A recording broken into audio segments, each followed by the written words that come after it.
In a world ruled by power, the silver wolf, King Adrian, was the apex predator. His strength was legend, his kingdom vast, his bloodline the purest in centuries. When he announced the great choosing, a quest to find his mate and queen, 12,000 she-wolves from across the continent descended upon the capital. Duchesses dripping in jewels, warrior women scarred from battle, sorceresses with hypnotic eyes. Every single one vied for his attention. But the ancient magic of the mate bond cares nothing for power or wealth. It searches for a missing half, an echo in the soul.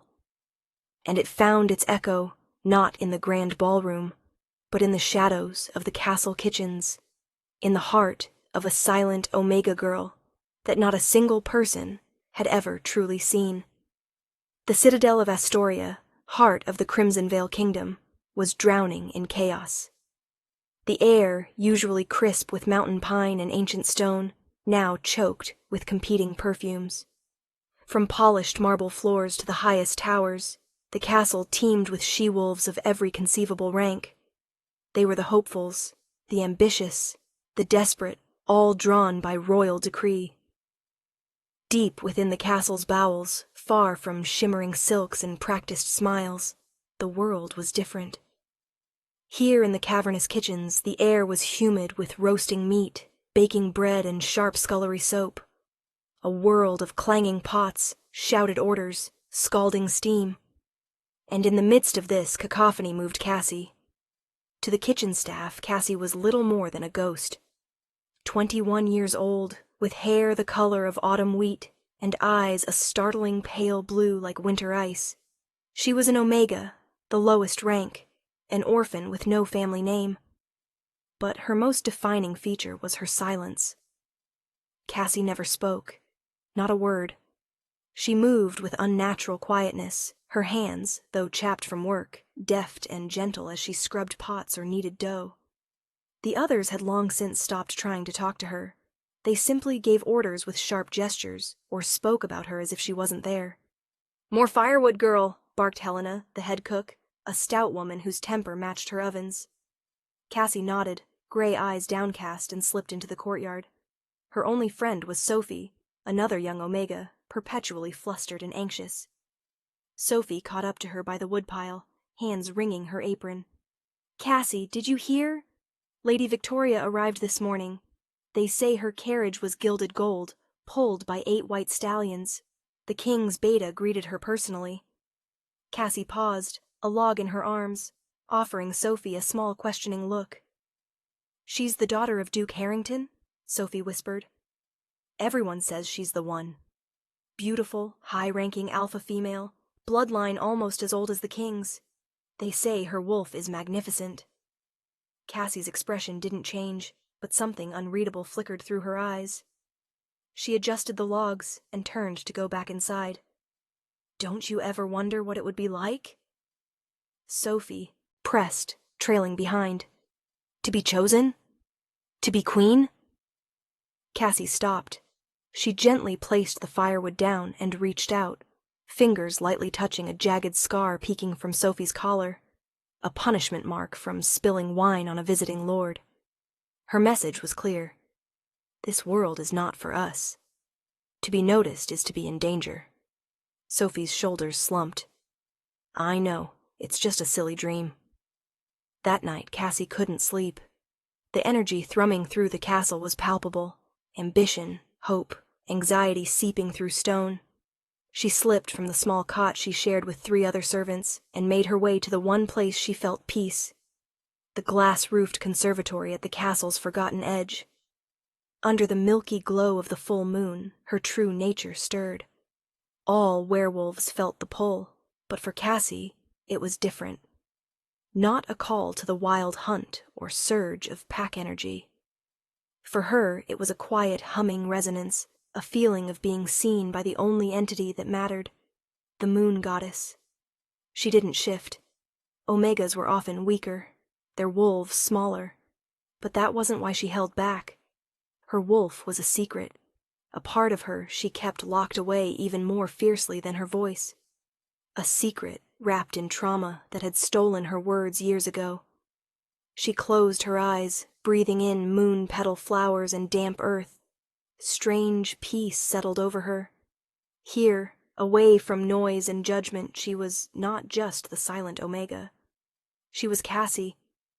And for a few precious hours that was enough.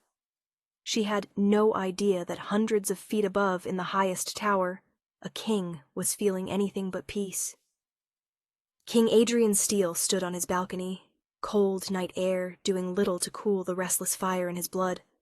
He was striking, a king in his prime at 30.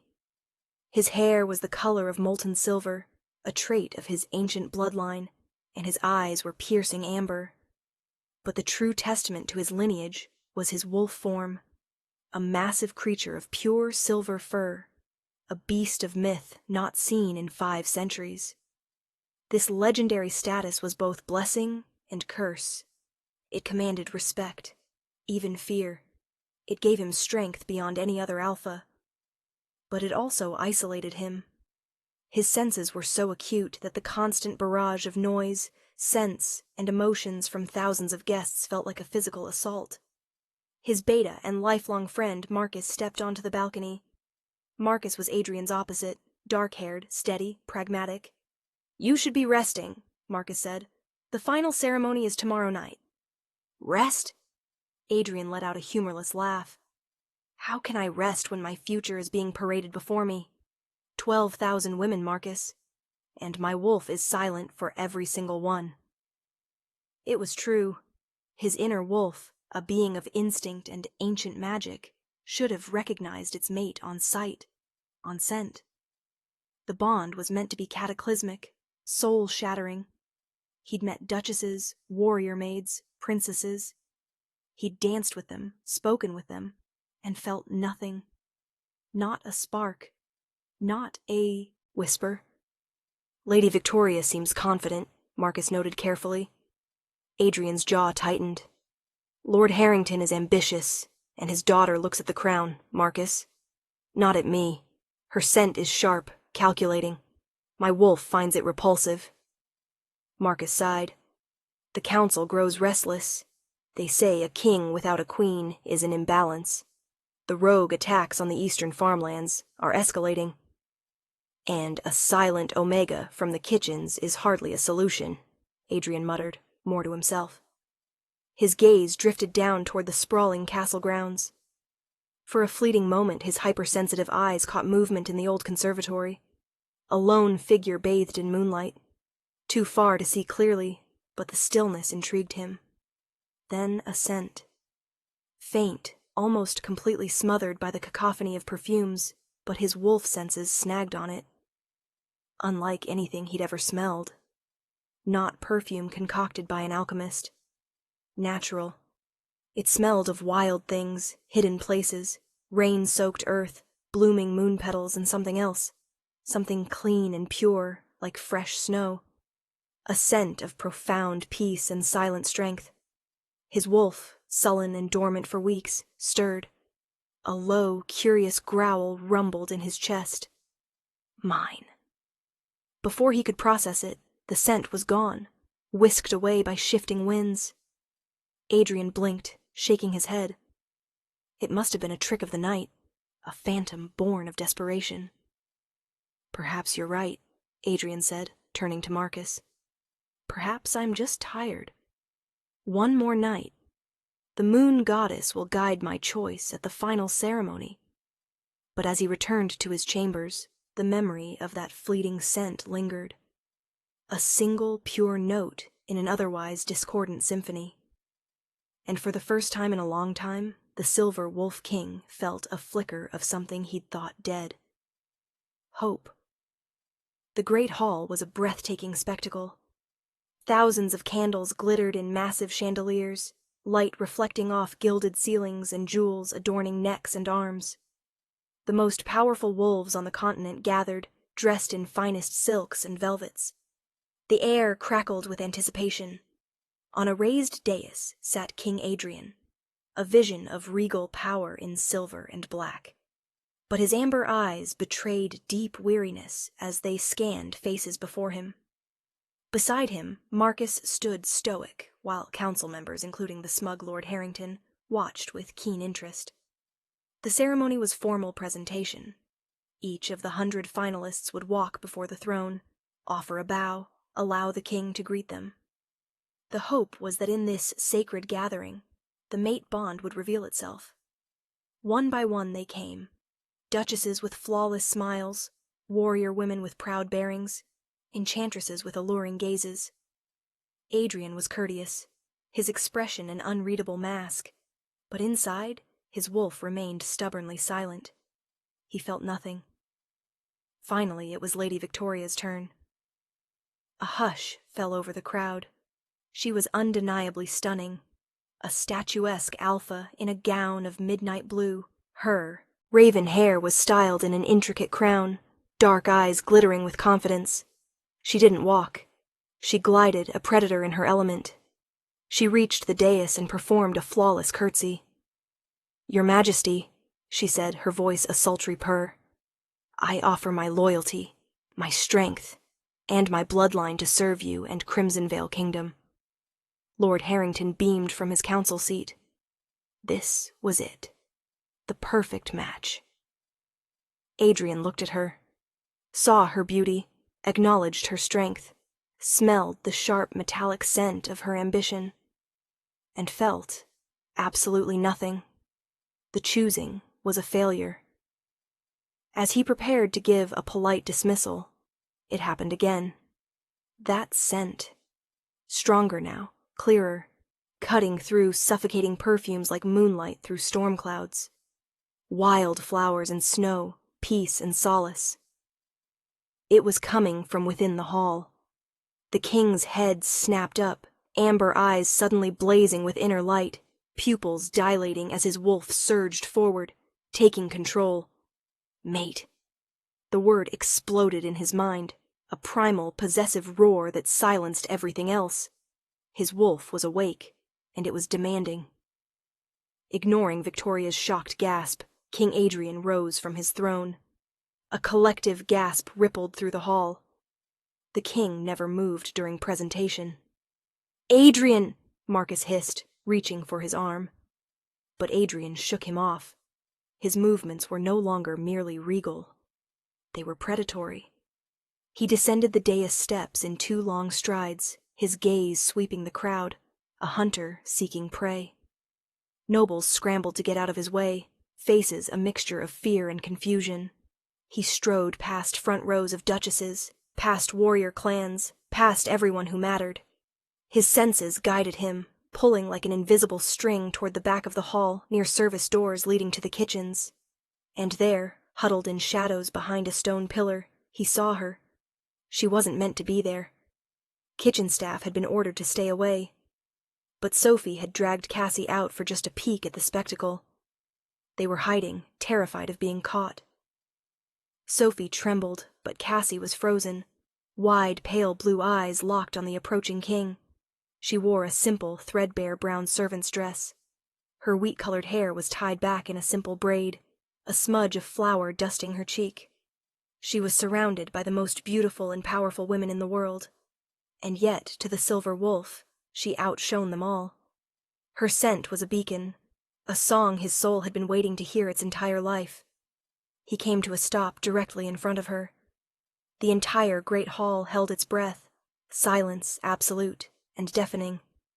He was a mountain of a man, the most powerful being in their world.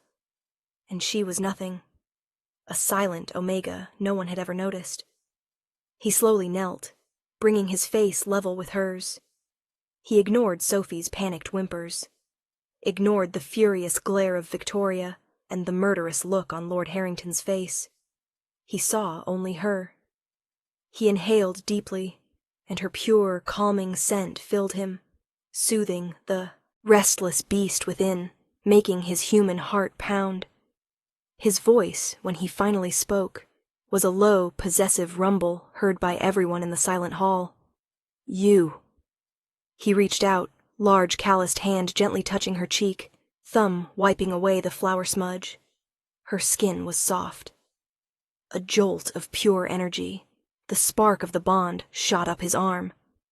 Cassie flinched but didn't pull away. Her pale blue eyes, wide with shock and fear, held his. King Adrian Steel, the silver wolf of the north, looked at the silent Omega from his kitchens and declared with all the power and finality of a king, "Mine." The word hung in the air, echoing long after it was spoken. Mine, a claim, a verdict, a declaration of war against every expectation. For a moment only stunned silence. Then the dam of decorum broke.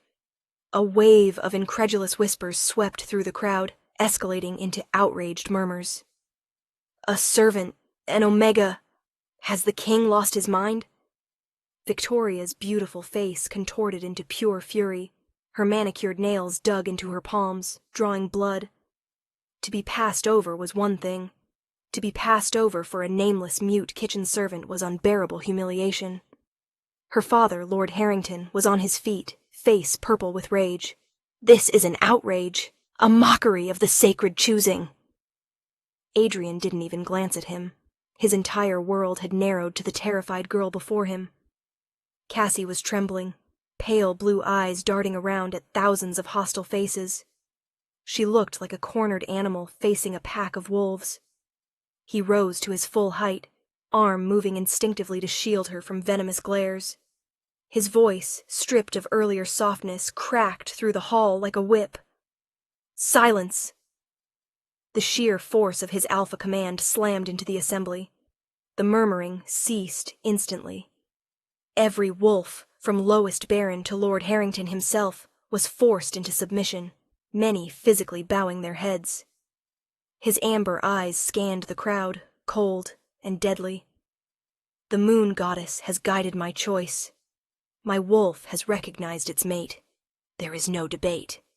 This is my queen." He turned back to Cassie, expression softening fractionally. He extended his hand. "Come." Cassie stared at his outstretched hand as if it were a serpent. This couldn't be happening. She wanted nothing more than to flee, disappear back into shadows, where she was safe.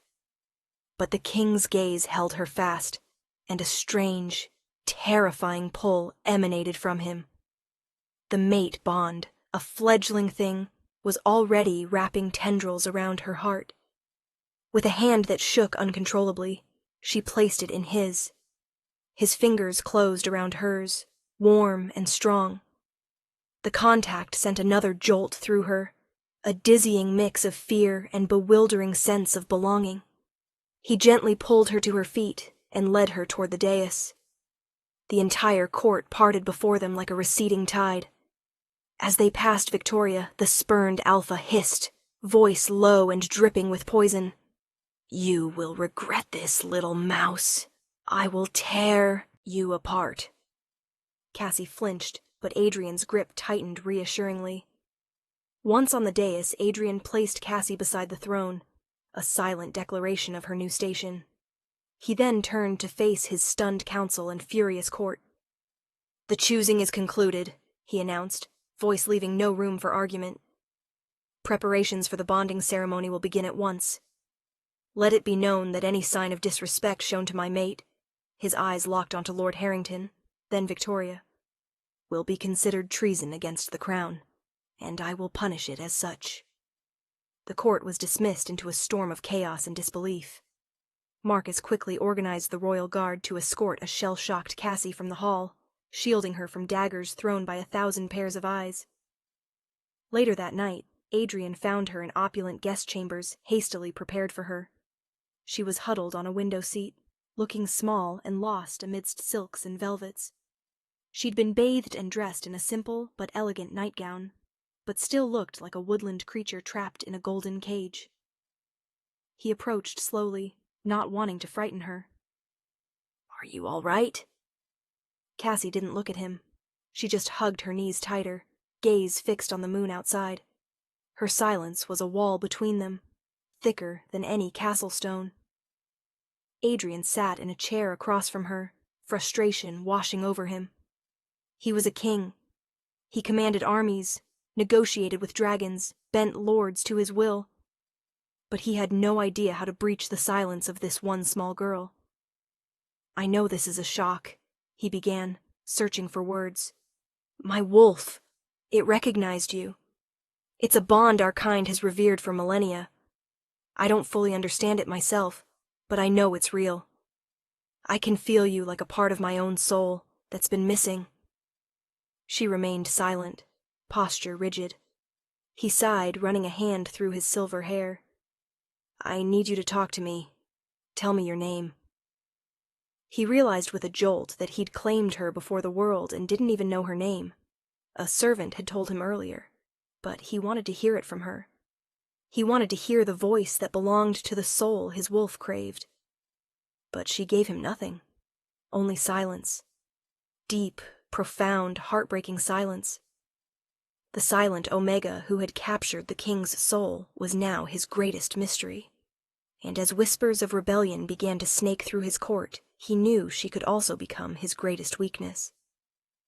The days that followed were trial by fire for Cassie.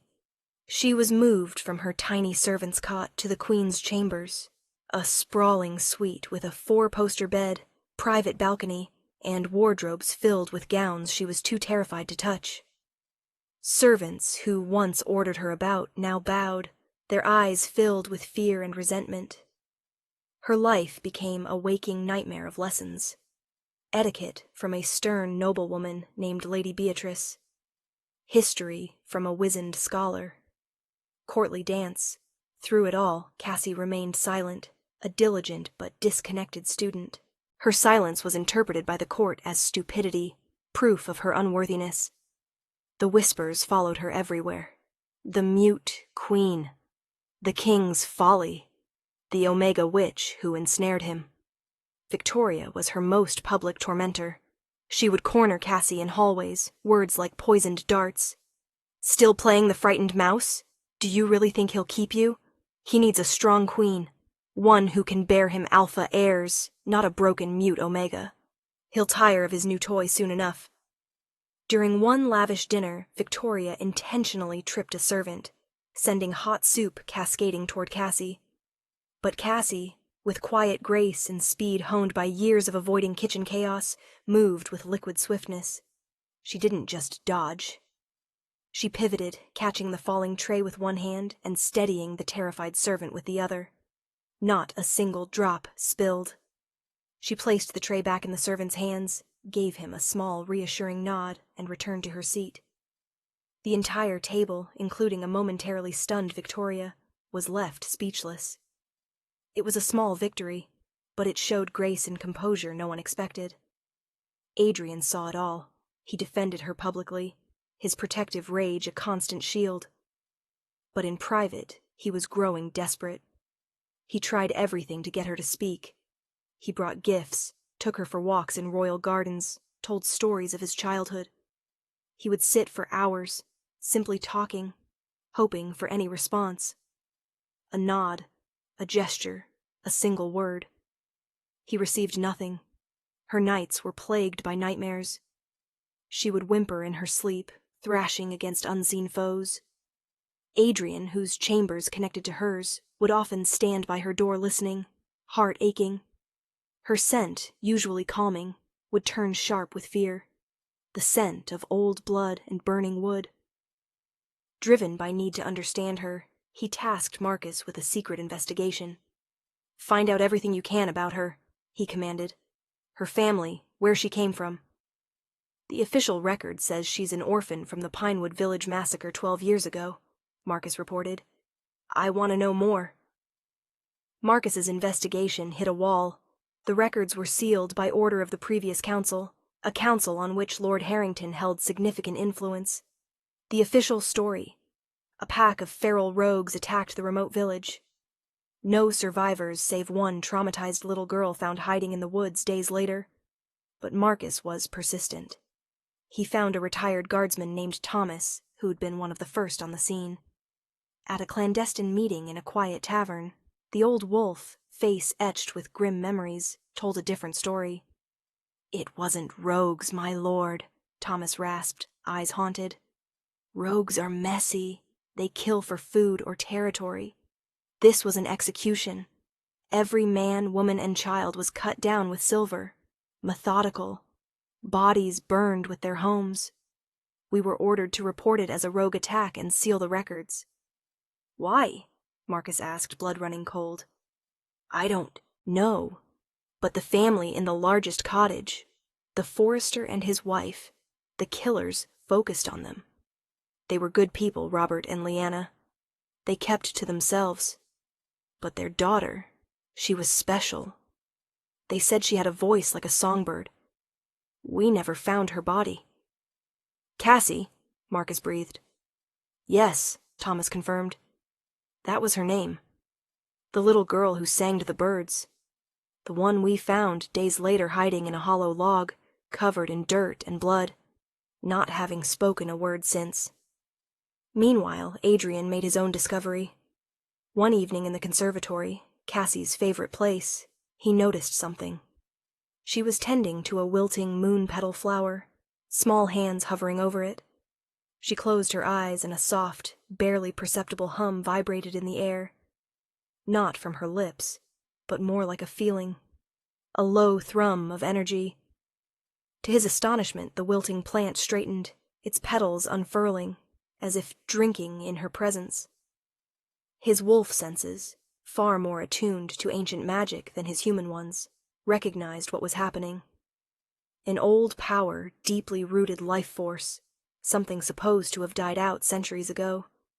The power not of an alpha, but of a true omega, a life-giver, a healer. Not a symbol of weakness, but a source of profound strength. He looked at her, truly looked at her, not just as his silent mate, but as a puzzle the world had tried to forget.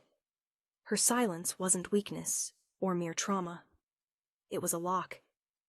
And he began to suspect that whatever it was keeping hidden, someone very powerful had wanted it to stay buried forever. The political situation was deteriorating. Spurred by Lord Harrington's subtle machinations, several powerful lords began openly questioning Adrian's fitness to rule. They used Cassie as their excuse. A king who chooses a broken mate is a king who will lead a broken kingdom, became their rallying cry. An emergency council meeting was called, and Adrian knew it was a thinly veiled attempt to force him to renounce Cassie. He entered the council chambers with Cassie by his side. He'd insisted she attend, a silent show of their unbreakable unity. She was terrified, hand trembling in his, but she walked with her head held high, quiet dignity a stark contrast to sneering faces of council members. Lord Harrington was first to speak. Your Majesty, he began, voice dripping with false concern. We are here as your loyal servants, worried for the stability of Crimson Vale. Rogue attacks escalate. Our borders are threatened. The people are unsettled. They see a king mated to a silent Omega. They see weakness. They question your judgment. One of the other lords, Baron Croft, a man in Harrington's pocket, stood. We implore you, my king. Set her aside. Choose a proper queen, an alpha like Lady Victoria. Form an alliance that will strengthen us. Adrian's control snapped. His eyes blazed, a low growl rumbling in his chest. The sheer force of his aura pressing down on the room. She is my mate. She is your queen. You would have me defy the will of the moon goddess herself? That is the talk of traitors. It is not us who defies ancient laws, Harrington countered, playing his trump card. There is an old rite, a test for a true queen. She must be able to perform the hymn of unity, to soothe and command the pack spirit with her voice. A mute cannot be a queen. She is a false mate, a curse sent to weaken your line. The room erupted in agreement. Adrian was trapped. It was an archaic law not used in centuries, but it was in the texts. He could not deny it without seeming like a tyrant.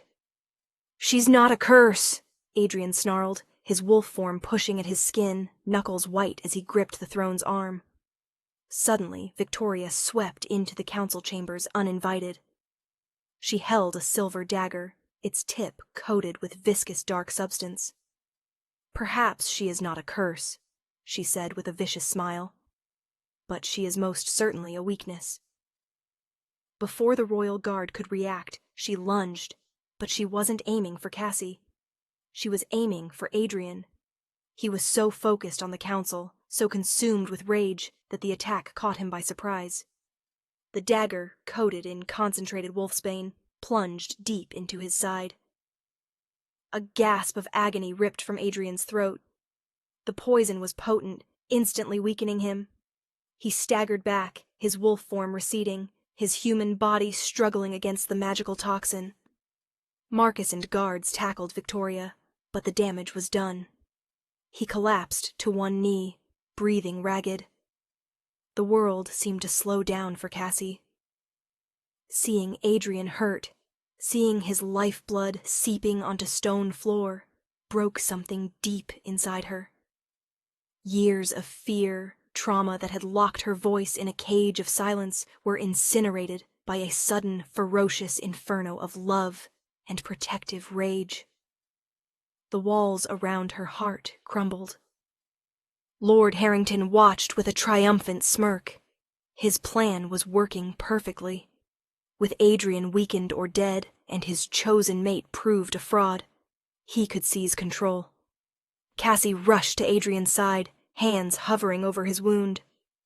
The low hum of energy, the healing power he'd seen in the conservatory, began to emanate from her, stronger than ever before. But it wasn't enough. The poison was too strong, too fast. Adrian looked at her, amber eyes dimming with pain. "Cassie," he whispered, voice strained.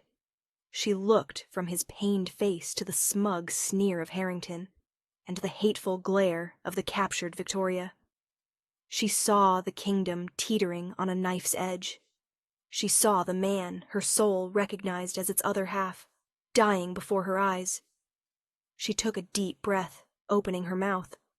The first sound that emerged was a choked, rusty sob, the sound of a voice unused for 12 years. But then she pushed past it. She focused on the bond she felt with Adrian, on the fledgling connection to the pack she was meant to lead. And then she spoke. "Stop." The word was not shouted, but it struck the room with the force of a thunderclap. It was a voice clear and melodic like silver bells ringing in a winter forest, but laced with undeniable ancient authority. The inherent power of a true Omega Queen. It wasn't the commanding bark of an alpha. It was a deeper power, one that resonated with the very soul of every wolf present. Every person in the room froze. Lord Harrington's smirk vanished, replaced by utter shock. The guards holding Victoria slackened their grip. Marcus stared, jaw agape. Cassie kept her hands over Adrian's wound and looked at the council. Her pale blue eyes, no longer fearful, now blazed with cold fire. "He is your king," she said, her voice growing stronger with every word, ringing with power and truth. "And I am his mate. You speak of old laws? Then you shall bear witness to one. The blood of a queen can cleanse any poison." Without hesitation, she bit into her own wrist, drawing a line of crimson. She pressed the wound against Adrian's lips. "Drink," she commanded gently. Weakly, Adrian obeyed. As her blood, infused with potent healing magic of her ancient lineage, entered his system, the effect was instantaneous. The gray pallor of his skin receded. The wound in his side began to knit together, pushing the silver dagger out. His strength surged back, his wolf roaring back to life within him. In seconds he was on his feet, eyes blazing with renewed power, staring at Cassie with awe and absolute adoration. The lock on her past wasn't just broken. It had been shattered. And the voice that emerged was not that of a silent Omega, but of a queen. The revelation of Cassie's voice and the potent magic it held sent a shockwave through the council chambers. It wasn't just a voice. It was a presence.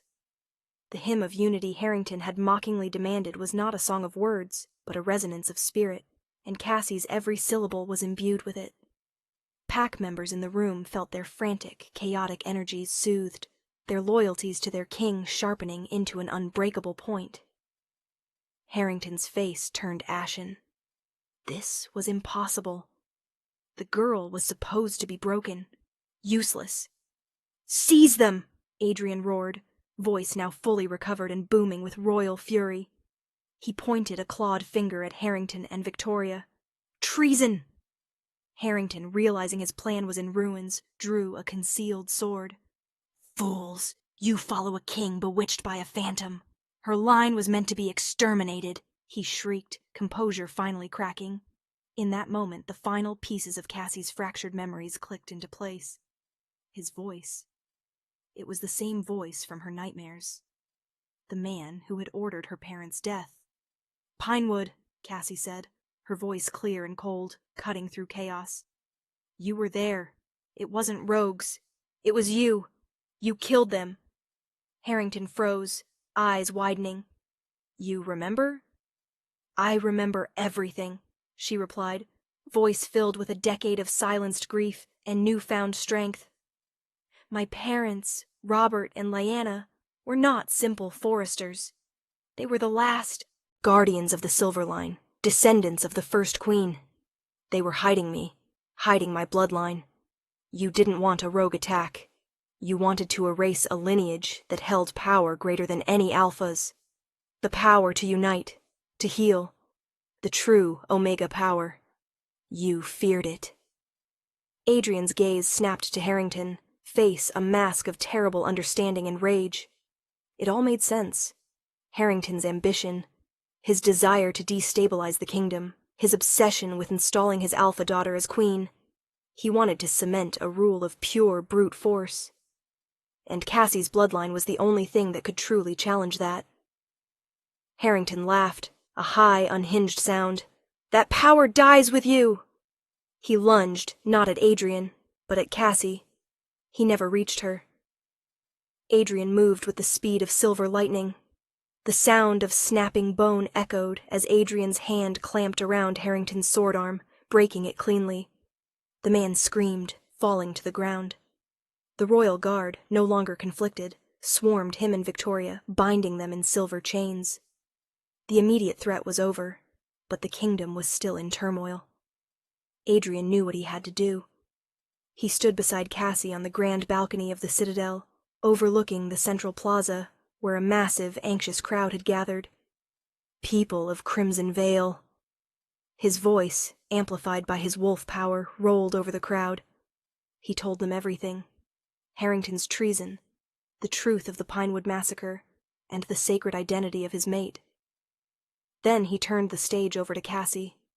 She stepped forward, no longer the frightened girl from the kitchens, but a queen in her own right. She did not shout. She simply spoke. She told them of her past, of her pain, and of her love for their king and their kingdom. Her voice, filled with the innate magic of her lineage, washed over the crowd. It didn't force submission like an alpha's command. It invited unity. It soothed their fears, quelled their anger, awoke a deep instinctual loyalty within their hearts. They didn't just hear her. They felt her. They felt her strength, her compassion, her rightness. When she finished, there was profound silence. And then the plaza erupted. Not the polite cheer for royalty, but a deafening, heartfelt roar of acceptance. They were cheering for their true queen. A week later, under the light of the full moon, the bonding ceremony took place. Not the political affair the choosing had been, but an intimate, sacred rite at the heart of an ancient stone circle deep in the royal forests. Cassie wore a simple gown of white, a circlet of moon petals in her wheat-colored hair. Adrian stood before her, silver hair glowing, amber eyes filled with a love so deep it was tangible. They spoke the ancient vows, and as Adrian leaned in to mark her, to place his claim on her neck and bond their souls for eternity, Cassie stopped him.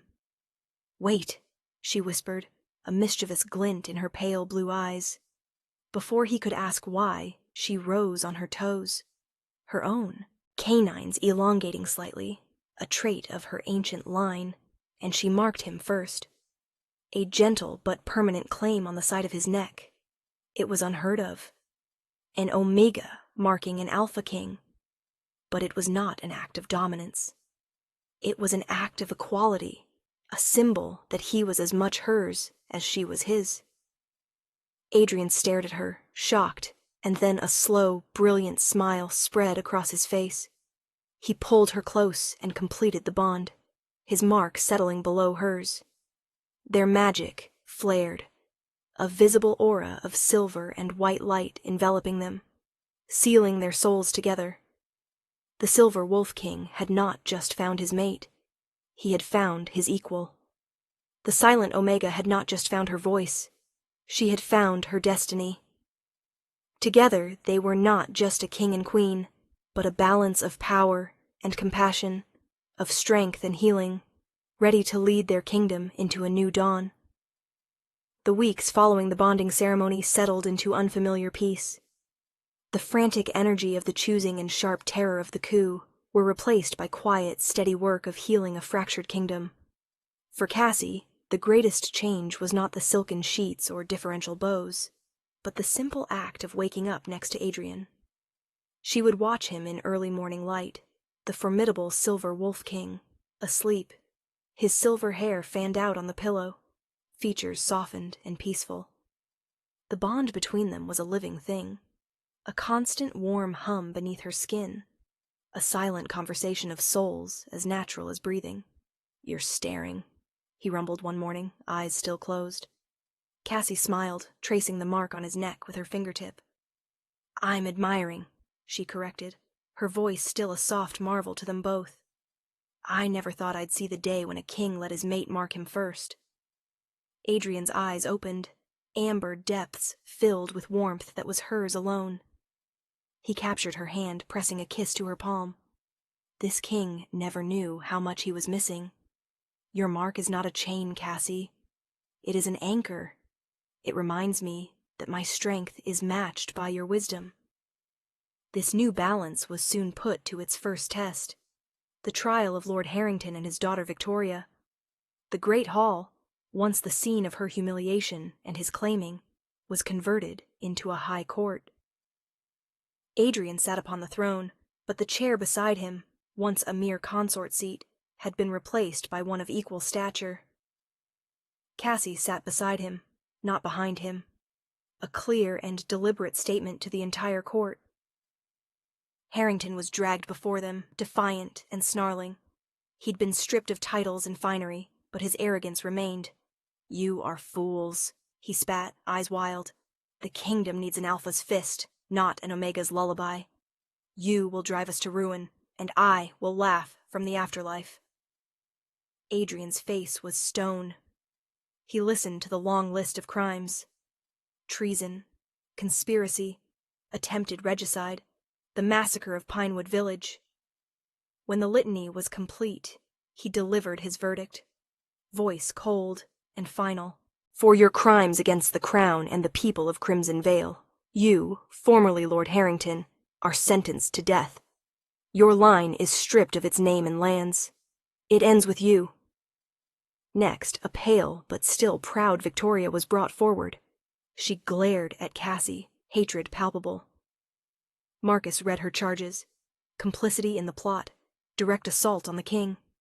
"For her crimes," Adrian began, voice a low growl, "the penalty is also death." A murmur went through the court. It was just, but harsh. 2 great houses extinguished in one day.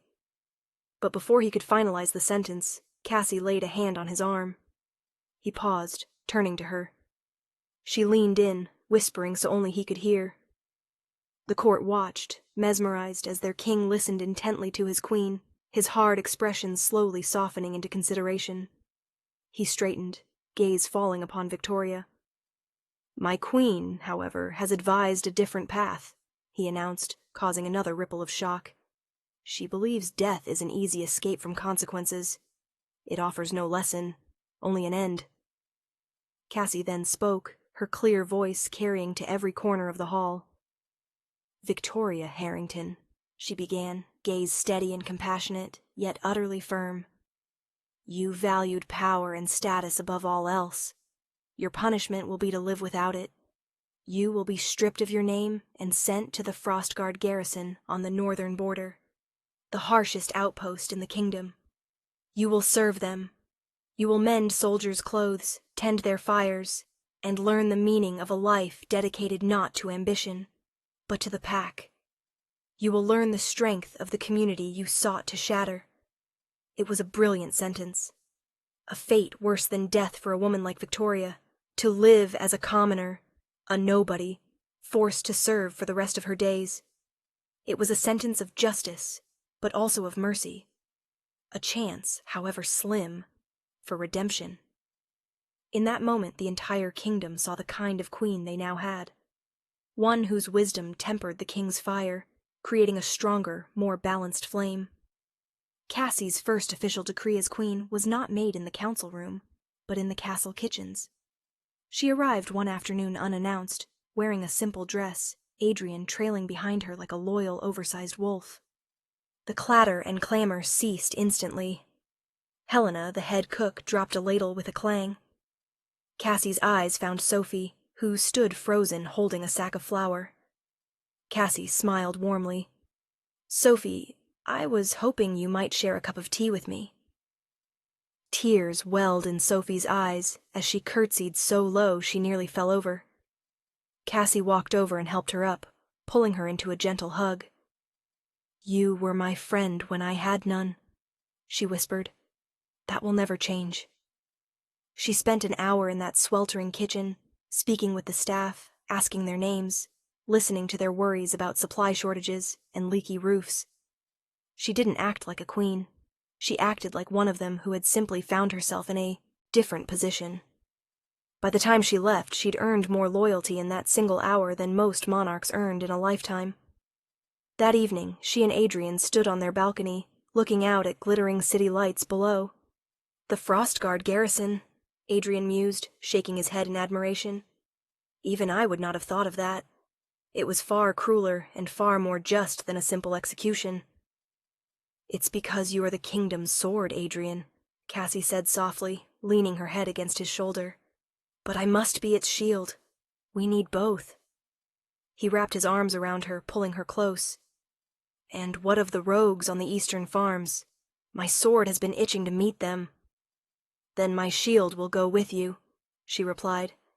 "Perhaps they are not just feral beasts. Perhaps they are wolves who have lost their packs, their purpose. Perhaps they need a queen's voice to remind them where they belong. Not just an alpha's snarl to put them down."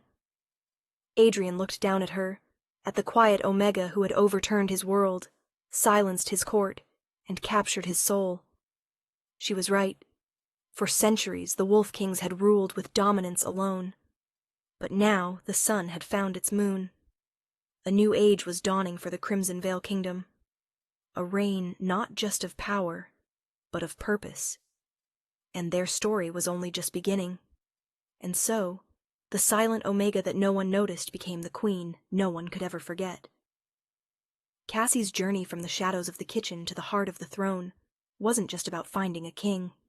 It was about finding her own voice and embracing the incredible power that had been hidden within her all along. The mighty Silver Wolf King learned that true strength isn't always found in a roar, but sometimes in the quiet resilience of a soul that refuses to be broken. Theirs became a tale told for generations, a legend of a love that healed a kingdom and proved that the most extraordinary hearts often beat in the most unexpected places.